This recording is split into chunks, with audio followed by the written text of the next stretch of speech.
या मालिकेच्या आजच्या भागात आपण पाहणार आहोत. विक्रांतला घरात बघून एजे आणि लीला खूप चिडतात आणि रागातच विचारतात की हा माणूस इथे कसा आला. तर विक्रांत हात जोडून त्यांची माफी मागत म्हणत असतो की एजे मला माफ करा.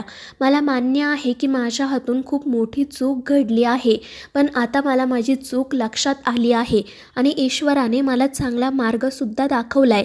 तुम्हीसुद्धा मला माफ करा आणि सुधारण्याची एक संधी द्या.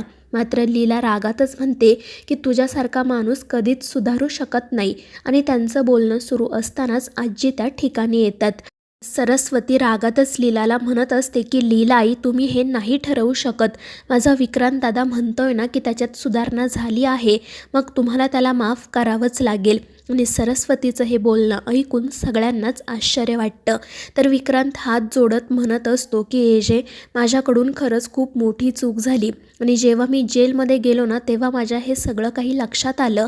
आता मला माझ्या कृतीचा खूप पश्चाताप होतोय. मी माझ्या चुकीने सगळं काही गमावलं. माझी सोन्यासारखी बायको होती, माझं मूल होतं. मात्र मी माझ्या चुकीच्या वागण्यामुळे सगळ्यांना गमावलं, पण आता मला माझ्या चुकीची जाणीव झाली आहे. तुम्हीसुद्धा मला माफ करा आणि एक संधी द्या. मात्र एजे आणि लीला त्या विक्रांतला माफ करण्यासाठी तयार नसतात. लीला म्हणत असते की याच्यासारखा माणूस ना कधीच सुधारू शकत नाही.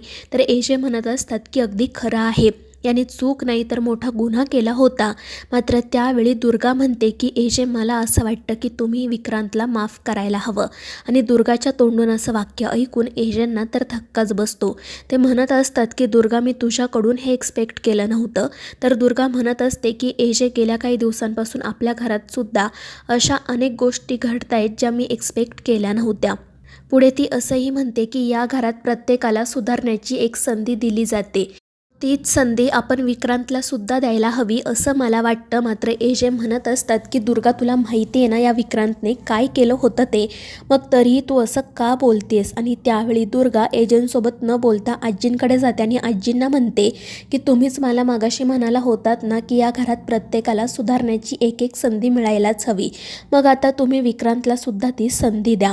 आणि मग त्यानंतर लक्ष्मीसुद्धा आजींना म्हणू लागते की आजी, जेव्हापासून ना लीलाई या घरात आल्या आहेत तेव्हापासून आमच्या माहेरच्या लोकांना या घरात चुकीची वागणूक मिळते. आणि त्यावर आजी म्हणतात की लक्ष्मी, असं काही नाही आहे, तुझा काहीतरी गैरसमज होतोय. या घरात आम्ही कधीच कोणाला चुकीची किंवा वेगळी वागणूक दिलेली नाही आहे. न्याय हा सगळ्यांसाठी सारखा आहे. आणि त्यावर दुर्गा म्हणते की आजी, मग तुम्हाला आता विक्रांतला सुद्धा एक संधी द्यावीच लागेल. आणि मगाशी तुम्ही मला वचन दिलं होतं ना की मी कोणत्याही परिस्थितीत तुझ्या पाठीशी उभी राहील, मग आता ती वेळ आली आहे, तुम्हाला माझ्या पाठीशी उभं राहावंच लागेल. आणि ते ऐकून आजी म्हणतात की दुर्गा, तू अशा गोष्टीसाठी वचन मागशील असं मला कधीच वाटलं नव्हतं. आणि त्यानंतर त्या असंही म्हणतात की विक्रांतने काय केले तुला चांगलंच माहिती आहे ना, मग त्याच्या चुका पाठीशी घालून मी त्याला माफ कसं काय करू. तर एजेसुद्धा म्हणत असतात की दुर्गा, तुला माहीत नाही आहे या माणसाचा खरा चेहरा कसा आहे ते. याने त्याच्या वर्दीचा गैरवापर करून अनेक मुलींना फसवलं आणि इतकंच नाही तर स्वतःच्या बायकोला मारण्यासाठी सुद्धा हा निघाला होता. मात्र दुर्गा, सरू आणि लक्ष्मी काही ऐकून घ्यायला तयारच नसतात. एजे आणि लीला पोटतिडकीने त्यांना समजवण्याचा प्रयत्न करत असतात. लीला म्हणत असते की आजी, तुम्हाला माहिती आहे ना, याने मला सुद्धा मारण्याचा प्रयत्न केला, मग आपण या माणसावर विश्वास कसा ठेवायचा. या माणसामध्ये कधीच सुधारणा होऊ शकत नाही. पण तरीही विक्रांत म्हणत असतो की एजे, प्लीज मला एक संधी द्या. मी खरंच सुधारलो आहे. हवं तर तुम्ही जेलमध्ये जाऊन माझी चौकशी करा. मी जेलमध्ये गेल्यावर माझ्या सगळ्या चुका मला लक्षात आल्या. मी याआधी जे काही वागलो ते पुन्हा कधीही वागणार नाही. तुम्ही प्लीज मला माफ करा. आणि ते ऐकून एजे आणि लीला रागातच त्याच्याकडे बघू लागतात. तर सरू म्हणत असते की आजी, प्लीज माझ्या विक्रांत दादाला एक संधी द्या ना. विक्रांत दादाकडून चूक झाली, मला मान्य आहे, पण मी तर या घरचीच आहे ना, मग माझ्या मनाचा तुम्ही का विचार करत नाही.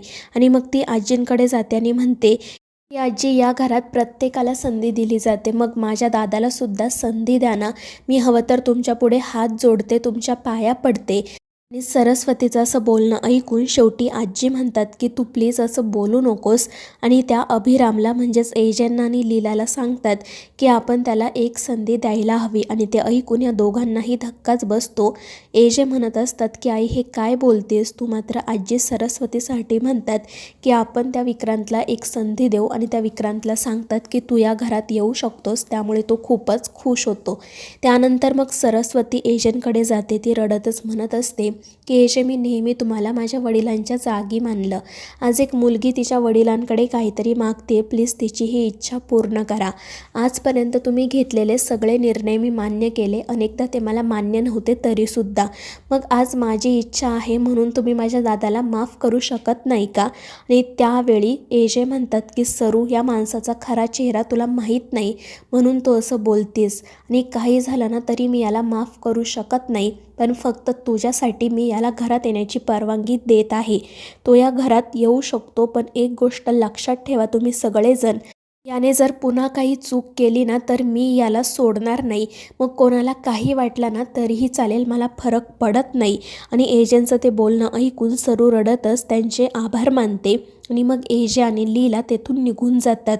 त्यानंतर इतर सगळेजणही आपापल्या खोलीत जातात. तर सरू रडतच विक्रांतला मिठी मारते.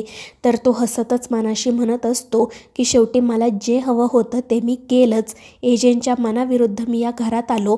आता बघा एजे, हळूहळू मी तुमची कशी वाट लावतो ते. तर दुसरीकडे रेवती घरी येते. तर कालिंदी तिला विचारत असते की अगं यश कुठे आहे? तुम्ही गेला होता ना लीलाच्या सेटवर, कशी झाली मग शूटिंग? लीला आणि एजे कसे दिसत होते? त्यावेळी मग रेवती खाली मान घालूनच म्हणते की आम्ही शूटिंग बघायला नव्हतो गेलो. तर कालिंदी हसतच म्हणते की मला माहिती आहे तुम्ही दोघेजण फिरायला गेला होतात ना. अगं पण काही हरकत नाही, हीच वेळ असते फिरायची.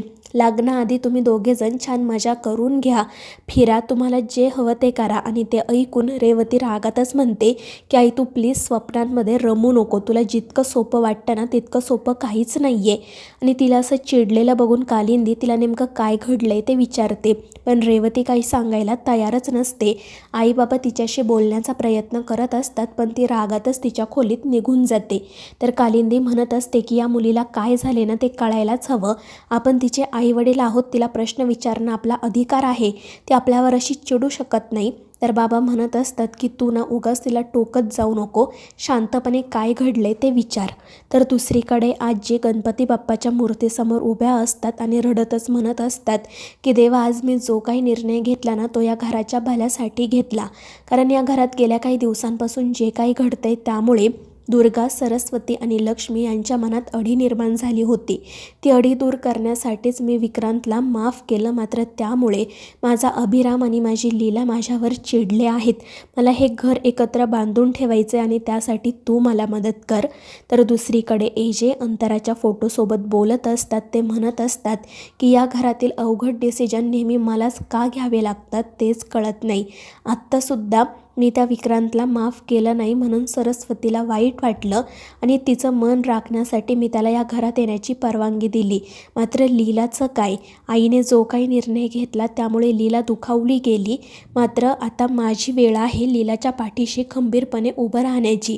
कारण आजपर्यंत मी जो काही निर्णय घेतला त्या प्रत्येक निर्णयात लीला माझ्यासोबत उभी होती.